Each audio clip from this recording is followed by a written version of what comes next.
7h55. Nós vamos agora conversar com a Samara Souza, nossa repórter em Manaus, porque hoje completa exatamente um ano que o Brasil e o mundo viram o colapso em Manaus por causa da Covid-19. E é isso que a Samara relembra agora e traz também um comparativo para a gente com o cenário de hoje. Oi, Samara. Olá, Ellen, Megali, olá a todos. Um ano após a crise do oxigênio no Amazonas, a população ainda segue sem respostas sobre punições e responsáveis pelo pior colapso no sistema de saúde que o estado já viveu. Em janeiro de 2021, a produção e distribuição do gás do oxigênio foi insuficiente para atender a quantidade de pacientes internados na rede de saúde do estado. De acordo com registros oficiais, 31 pessoas morreram por asfixia pela falta do gás medicinal. Os dias 14 e 15 foram os piores. O que se viu a partir daquele período foram hospitais lotados, corrida desesperadora por oxigênio, operação de guerra para transferir pacientes a outros estados e o Amazonas sob um regime de lockdown.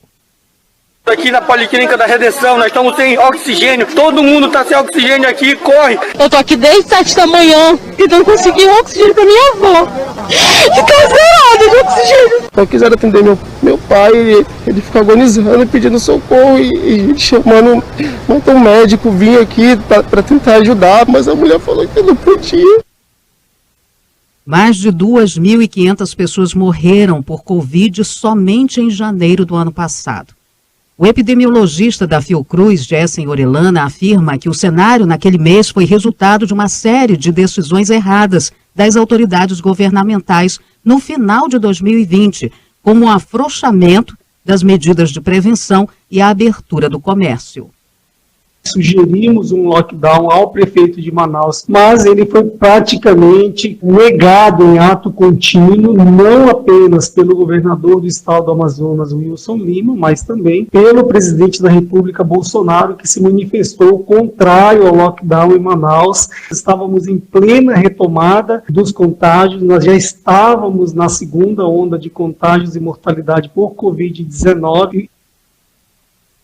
As decisões tomadas pelo poder público diante da crise em janeiro de 2021 são questionadas atualmente em investigações de diferentes instituições. O Ministério Público Federal, Defensoria Pública da União e Defensoria Pública do Estado do Amazonas movem ações em busca de responsabilizar os culpados por essa tragédia.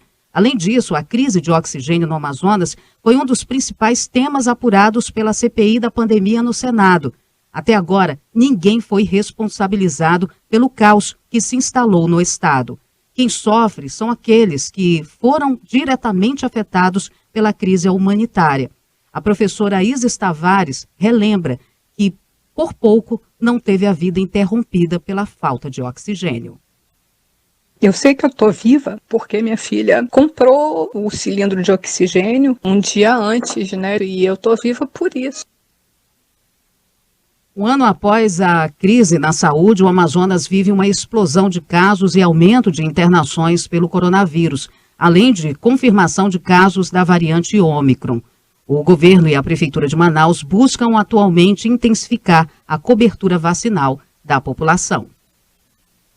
Quando a Samara fala que ninguém até hoje foi responsabilizado pelo absurdo, por aquele morticínio que a gente viu em Manaus, não dá para a gente não lembrar do nome de Eduardo Pazuello, o general que brincava de ministro da Saúde e que naquela época ignorou por pelo menos 2 dias os apelos do Estado por oxigênio, enquanto vendia um kit de remédios que ele sabia não funcionava contra a Covid-19.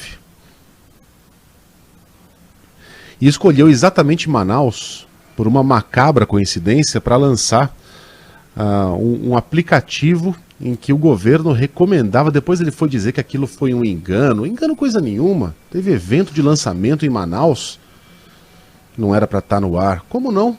Quem é que faz um evento de lançamento de um aplicativo que não era para estar no ar, em que o governo recomendava, de maneira absolutamente irresponsável, a automedicação, inclusive em gestantes e crianças? de um kit de remédios que não funcionava, não funciona, e ainda cobrará o seu preço daqueles que acreditaram nesse discurso assassino na forma de efeitos danosos em órgãos como o fígado, por exemplo. A CPI veio, o depoimento de Pazuello foi vexaminoso, ele foi confrontado o tempo todo com as suas mentiras, mas por enquanto nada aconteceu porque o relatório da CPI repousa calmamente sobre a mesa do Procurador-Geral da República, um puxadinho da presidência, o senhor Augusto Aras. E é bom lembrar que um jabuti não sobe sozinho numa árvore. Ele foi colocado ali por alguém. Pazuello foi o nosso ministro da Saúde por obra e graça e desejo do nosso presidente Jair Bolsonaro. Cada um tem o dedinho sujo de sangue dessas mais de 30 vítimas que morreram da forma mais dolorosa possível. Dói no coração a gente ouvir os depoimentos que a Samara trouxe agora há pouco.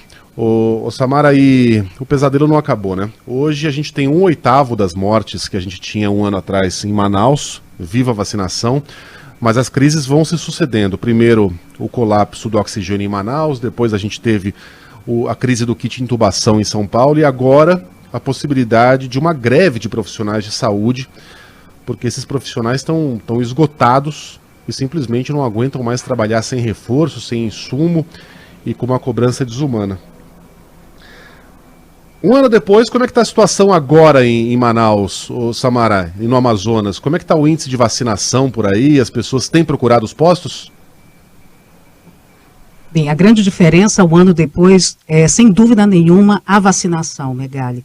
A vacinação faz uma grande diferença. A gente observa as pessoas procurarem, aumentaram os postos de vacinação. Os supermercados agora podem ser procurados, pelo menos 16 supermercados em todas as zonas da cidade abriram para vacinar a população. Na capital, a gente tem 80% da população vacinada, mas em todo o estado do Amazonas ainda há 500 mil pessoas que ainda não se vacinaram contra a Covid-19. E o governo do estado e a prefeitura de Manaus correm atrás para chegar até essas pessoas, para sensibilizar essas pessoas a se vacinarem. Porque assim como acontece em todo o país, no Amazonas não é diferente, na capital amazonense também não. Tem aumentado o número de casos de quarta-feira para quinta, temos no boletim epidemiológico divulgado ontem pela FVS, mais de 2.400 novos casos do coronavírus. As UBSs, o sistema de saúde da capital, a gente já observa um grande número de pessoas procurando atendimento, procurando testagem. Falando em testagem, o que mudou também é que hoje temos um centro de testagem municipal que desde que foi inaugurado na última quarta-feira, muita gente tem procurado para fazer o teste para saber se está com gripe ou se está com a Covid. Outra situação que mudou durante um ano foi que o governo do estado, juntamente com parceiros, governo federal e outros parceiros também, ONGs, possibilitaram usinas de oxigênio nos hospitais, tanto na capital quanto no interior do estado. Obrigado, Samara. Um abraço a todos aí do Amazonas. Um abraço, Megali. Um abraço a todos.